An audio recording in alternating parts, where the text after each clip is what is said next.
Elza Syarif keceplosan, ponsel Vina ternyata disimpan Marliana. Pengacara Ibtu Rudiana, Elza Syarif membocorkan keberadaan handphone milik Vina. Handphone Vina menjadi kunci atas kebenaran kasus Cirebon 2016. Keberadaan HP Vina kini disimpan kakaknya, Marliana, polisi. Isi handphone Vina menjadi kunci utama dalam membongkar kebenaran kasus Cirebon 2016.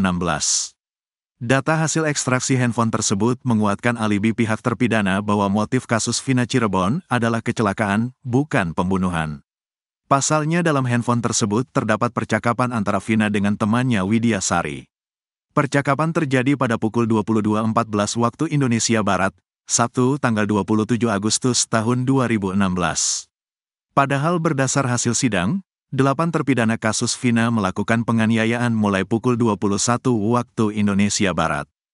Elza Syarif pengacara Ibtu Rudiana mengatakan handphone Vina ditemukan dalam saku celana Eki.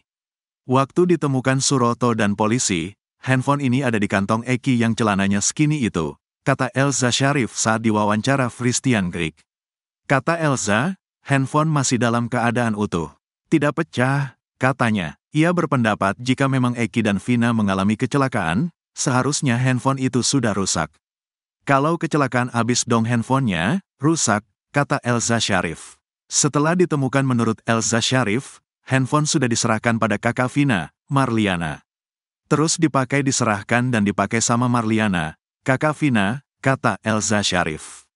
Padahal sebelumnya, Marliana mengaku belum mengambil handphone Vina. Menurutnya setelah sidang selesai tahun 2017, ia memang sudah disuruh mengambil handphone Vina. Waktu itu dikasih tahu kita harus ambil di Bandung.